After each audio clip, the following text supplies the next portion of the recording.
Hi, I'm Jade Terrio, and this is the Experiment Podcast, a space where we are going to dive deep into ourselves and explore untapped potential and unexplored resources that can bring us closer to ourselves.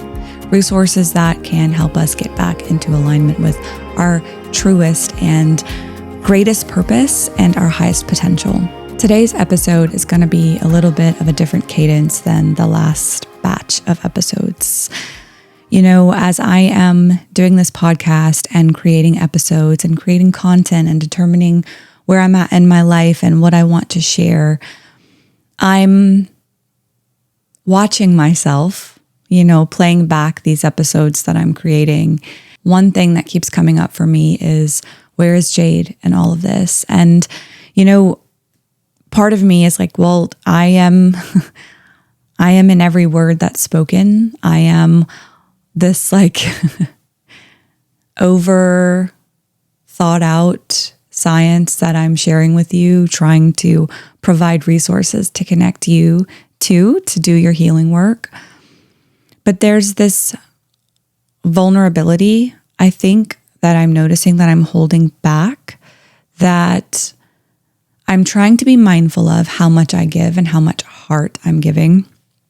And I want to give all of my heart to you guys. I think it's so important with me doing this work to ensure that the essence of me is very visible and visceral in every episode.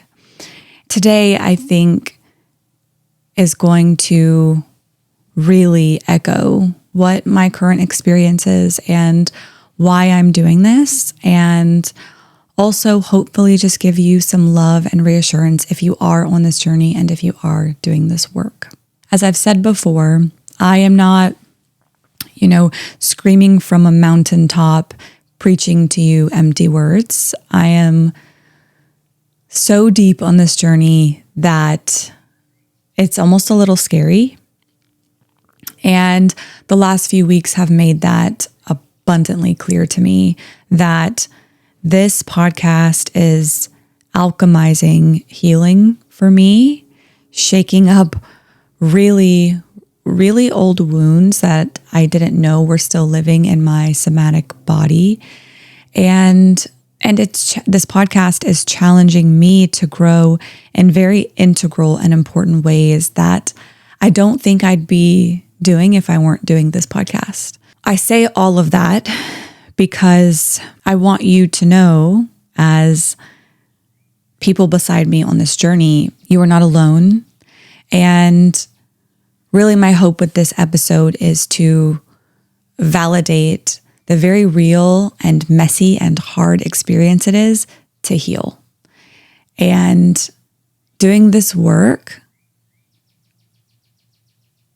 is a catalyst for healing and for change and for deeper self-awareness and deeper self-love and deeper joy. Right now, my system is loud. It is overloaded. It is overwhelmed. It has been screaming. What I'm realizing is a lot of shit in me is coming up. And I think it's stagnant energy that has just been stuck from the moment the trauma occurred. And this podcast and the conversations that I'm having because of this podcast, it's starting to move all of that stuck energy, and it's bringing up really outdated beliefs and behaviors that are stuck in my body. I am self-sabotaging things I deeply, deeply care about. I'm swinging from very big aligned emotions to very big lost emotions. And if you're here and if you are feeling that ache, which doing this work wakes up the wounds in you, and you most likely will, and you will be faced with some really dark parts of yourself, I just want to open the container today and hold space for that and validate that and give us some grounding and maybe some tools to navigate this really difficult part of this journey, not just energetically or emotionally, Today, I want to walk us through what might actually be happening physiologically, spiritually, karmically. I want to connect all the dots for us, because when this work starts waking up our wounds, it's really tempting to revert to old habits. It's really tempted to turn around. But I want to encourage you that if you are feeling the screaming, if you are feeling the strife, if you are feeling the ache and the hurt, keep going. This is a sign that we are transmuting energy and alchemizing energy into medicine. There are a couple of layers as to why this work feels so intense. And on the surface, that might be because we are doing the work. We are accepting the hard truths. We are, stepping back into our integrity and holding strong in that. But there's resistance. Our nervous system and our spiritual systems are clinging to the outdated and clinging to the old. This phase often feels like an unraveling. And I want to reassure you that unraveling is not failure. It is the opportunity to reconstruct this new aligned version of ourselves, the one with a bigger capacity for love and joy and happiness and peace and safety. Underneath the surface, we have to accept that we are experiencing a physiological and spiritual rendering. Our body is in the process of detoxing survival-based identity patterns. And think about anything you know about addiction or the detoxification of anything. There's a purging, and it's yucky, and it hurts, and it's hard, and it's mentally, physically, energetically taxing. What's really happening beneath the surface is your soul is pulling you to a higher frequency, and everything in you and everything in your system that does not match this new frequency is fighting to stay alive. Physiologically, our autonomic nervous system is shifting from fight, flight, or freeze into regulation. And it doesn't trust the safety and the regulation quite yet. That safety and regulation, because it's unfamiliar, feels dangerous. Our bodies don't track whether things are quote unquote good or bad. It tracks what is familiar and what it knows versus what's unfamiliar. And if you've lived in a body in a container that has notoriously been upregulated and living in survival mode, safety is going to feel very unfamiliar. It's going to feel quiet, and quiet is scary when you're used to noise. And for many of us, alignment is often unfamiliar. So it sounds alarms in us like this is dangerous. This is a threat. For me, this feels like tightness in my chest, brain fog, numbness, irritability, fatigue, panic. Sometimes I even have shallow breathing, and I notice tummy issues like digestive disruption. If this is the case for you, the goal here is really to start connecting as often as possible with safety and regulation, of course, when appropriate. As I said in a previous episode about surrender, we want a balance between the sympathetic and parasympathetic nervous system. We have to have a balance. So it's starting to learn and play with what system you should be operating when, and not letting yourself live in autopilot on survival mode. But really, what we should be doing every day, no matter what, are daily regulation rituals like walking outside or sitting in the grass, cold plunges or showers, drinking warm tea, sitting, doing breath work, very slow, mindful breath work. These are all ways that we can tap back into our safety and bring our systems to a sense of regulation. Somatically, what might be happening, and this is one that is ever present for me right now, and I have become very consciously aware of it, is I'm experiencing a stored survival response.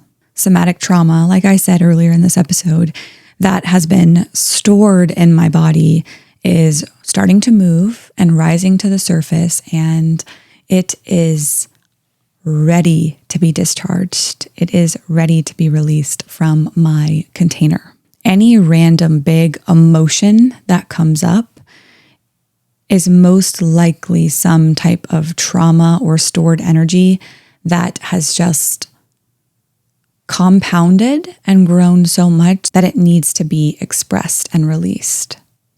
So that random angry outburst or that panic and anxiety attack or the uncontrollable sobbing that just came out of nowhere, that's energy trying to move out of you. It's potentially trauma trying to move out of you. My first recommendation before I say any more about this is if you suspect this is what's happening in your life, find a somatic trained therapist, someone with a trauma-informed background to open and hold this container for you and guide you through this release. Because trauma work can sometimes, if the container is not held correctly, can re-traumatize us and make those wounds bigger. So first things first, if this is big for you and it's something you're moving through, find someone who can help you. If you're not sure about this, if you're not sure if this is what you're experiencing, I suggest starting with kind of doing an anatomy scan of yourself. If you're unsure if trauma is what's bubbling up for you, here are a few things and concepts and questions I ask myself to determine if that's the situation. The first thing I do is I look at my body and I do an anatomy scan. And I ask myself where the tension is living. Trauma likes to live in our jaw, in our shoulders, and our hips. And if I'm noticing an increasing tightness or achy feeling or pain in those areas, that tells me that there's some type of trauma work that is either needed or is happening right now. The next thing is sitting back and asking yourself, when you have the space and the awareness, if you are feeling like you are feeling too much, or if you are feeling like or questioning whether or not you are unstable. I know for me, when I get my big emotions, this story comes up for me and it actually triggers me to want to run or hide or disappear. If I'm questioning or I feel my body somatically wanting to run or hide or disappear, that tells me that there's trauma work there. And lastly, another telltale sign is if you have sudden bursts of emotion, like weeping or snapping at other people. I want to say it's never okay to snap at people and harm another person. But if you are living out a trauma response and trauma is being activated in you and you're living from a dysregulated nervous system, it is very difficult, actually physiologically impossible for you to reason with that feeling and that emotion. And I just want to hold space for you and say that if you're having trouble and you are pouring out your emotion on other people in a damaging way, I invite you to reach out to someone who can support you and work through this so that you don't continue to damage your relationships. Yes, our support systems should be patient with us while we do this work, and we need strong and loving support systems. But the flip side of that is we also have to be doing the work. And this is something that is coming up for me in my present life. I am, like I said, I'm being very vulnerable. I've been snappy and just unlike myself. And I'm understanding, and I believe it's coming from outdated, yucky trauma that is trying to just get out of my system. And it's being activated by specifically my romantic partnership. And For me, this is telling me that there's just some work that I need to do on myself. And there's also work that we need to do in our relationship. And, both of us are willing to do that work, which is wonderful and great. But this is all data and information. And as you're building self-awareness of your system, emotionally, energetically, physically, physiologically, spiritually, karmically,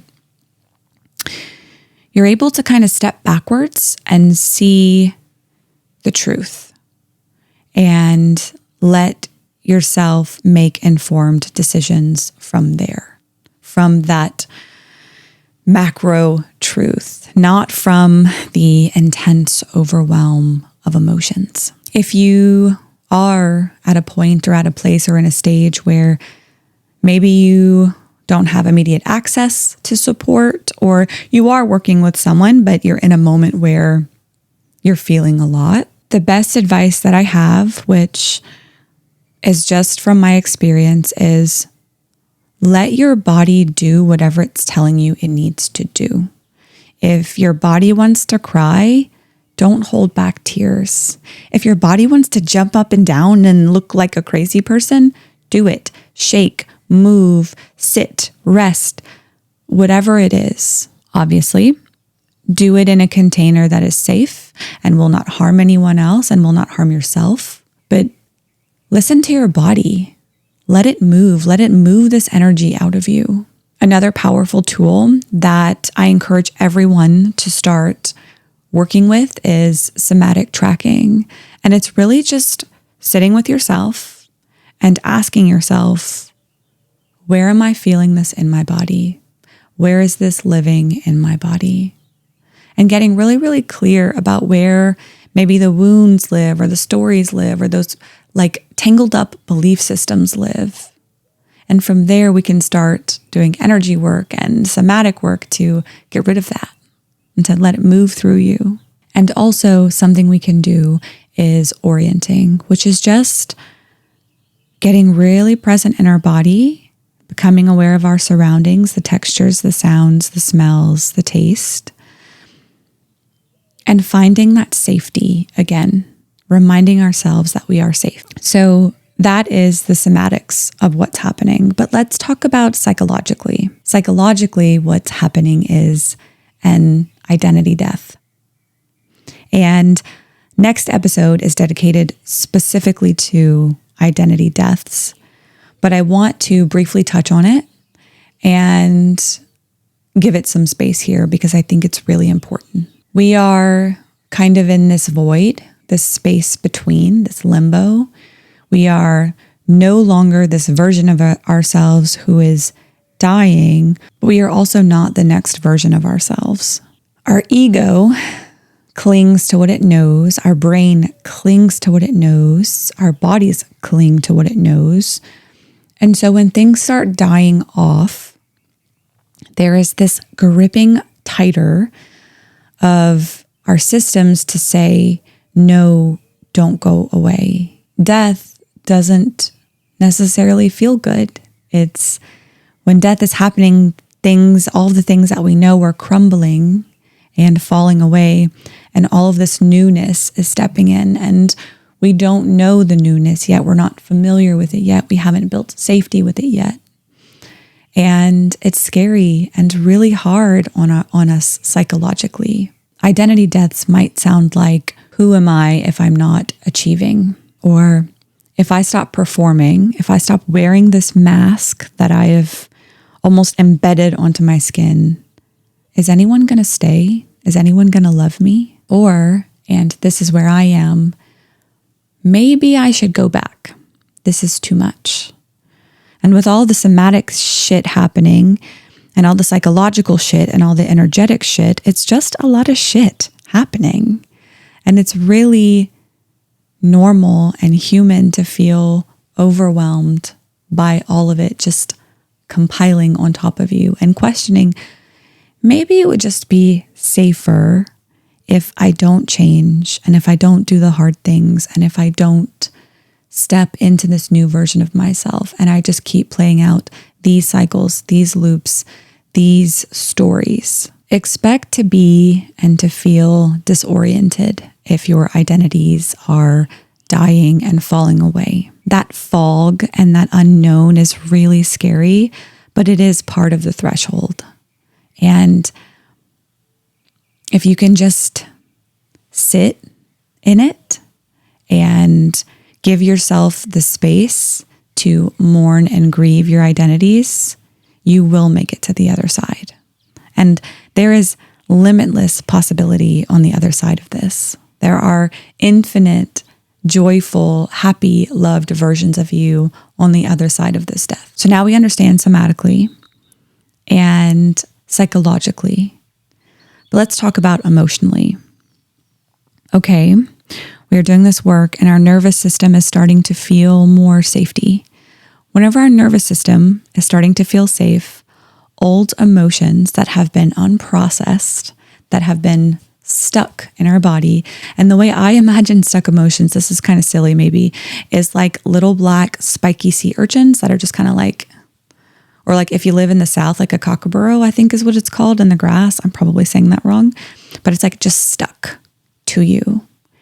And as we built this safety, all of this old shit is coming up because it's like, oh, wow, your system's like, now I can finally work through this and release this, because the only way for emotion to pass through is to feel it, acknowledge it, accept it, and let it roll. And when we feel safe and our bodies open up, we become vessels for energy to move through us. For me, I'm experiencing a lot of this, and I want to reiterate that these are not breakdowns, they are completions. I encourage you to feel everything fully, without story, without fixing. Just feel it. Just look at it, acknowledge it, send it some love and light, and let it do its business. With emotional processing, sound is very powerful and potent. I encourage you to sigh, laugh, moan, hum, grunt, whatever sounds your body wants to make, let that happen. Let that come out of you, even if you sound silly. Sound is a very powerful mechanism here. Last little tidbit for this is grief. Grief is a very heavy emotion that is going to come up here. And I encourage you, as with any emotion, step back, hold space, and be oh so gentle and compassionate with yourself. Just let it move through you. Energetically, we are going through a frequency shift. As we're stepping into this new version of ourselves, even if she's undefined, we are holding more truth and more honor of ourselves than we ever have. And as we're doing this, it starts to repel old patterns and timelines and relationships. And that can be so exhausting energetically. It can be so draining. It's so normal to feel drained or overstimulated or too sensitive. Energetically, we can clean our field daily through showers and little rituals and praying. We can put up little energetic force fields around ourselves and unplug from social media and say no and respect our own boundaries. And a key here is starting to notice who and what drains you and taking that data and using that to guide your decision making. Spiritually, we are going through a soul initiation. I hate to break it to you, but our soul's agenda here on earth is embodiment. It is not ease. This part of the process is asking everything false to fall away. It can feel brutal, and it most likely will feel brutal, but it's also so sacred. What you can do here is name the threshold for yourself and remind yourself that this is not permanent. This is temporary. This hard moment is temporary. If you are spiritual or you're interested in the spiritual and the woo-woo, you can use ritual. You can use fire for release, water for emotion, earth for anchoring and grounding, and air for clarity. And lastly, I encourage you to just sit with yourself and ask yourself, what is my soul making space for? And let the answers come in. Don't force an answer. Just see what comes up. Karmically, we are breaking cycles. Not only are we clearing personal patterns, but we are clearing generational patterns by doing this work. This inherited energy that we are clearing out might be self-abandon, over-responsibility, or even suppression. I know it feels like a big responsibility. By doing your work, you are not just healing you and this lifetime. You are healing your entire lineage. Doing this work is waking up our wounds. There's no doubt about it. But the cool thing, the great thing, the reassuring thing is that we have tools and resources and love at an endless disposal in our lives. Just to recap, if you are doing this work and you find it's waking up your wounds, here are some symptoms you might be experiencing. Fatigue with no clear cause, isolation, apathy, or a sudden desire to disappear, sudden anger or deep grief, and a disconnect from everyone and everything, and not resonating with anyone or anything, wanting to burn everything down, guilt for feeling grateful, or feeling crazy for feeling and reacting so intensely. Let's make one thing clear, that this is not a failure and this is not you doing anything wrong. This is your system trying to up-level, upgrade, and adapt to this new version of you that is coming, that is being built. This means that your soul is evolving, your body is learning to trust it, your mind is trying to keep up, your emotions are catching up with truth, your energy is clearing space for whatever's next, all the blessings. This is not dysfunction. This is multi-dimensional integration happening. I encourage you, don't isolate when you feel shame. Reach out for help. Do not try to logic your way out of this. Don't bypass this with mindset. Don't expect a linear process because healing is not linear. And lastly, don't wait to feel ready to ask for help. This is not meant to be a solo journey. This is a moment and an opportunity to be held. Find someone who can help you, whether that is a trauma-informed therapist, a nervous system coach, a somatic or energetic practitioner, or a guide who can hold both your pain and your potential. Asking for help is not weakness, it is maturity. It is also so critical. Here's what I want to leave you with today. You are not broken. You are not behind, and you are not alone. You are quite literally being initiated into a new version of yourself, and you are doing it whether it feels like it or not. This is what healing actually, truly, viscerally looks like. Let yourself be messy and real, and in this, let yourself be witnessed by your support systems, by safe support people. This is what it feels like when the work wakes the wounds. And this is where true transformation really begins and starts to show its face. I just want to send you away with that and reiterate that if you feel like you don't have the support you need and you feel unloved, I want to say that I love you and I'm here for you to support you or connect you to resources however I can. I wish you all the best and all the happy and gentle healing that I can. You got this.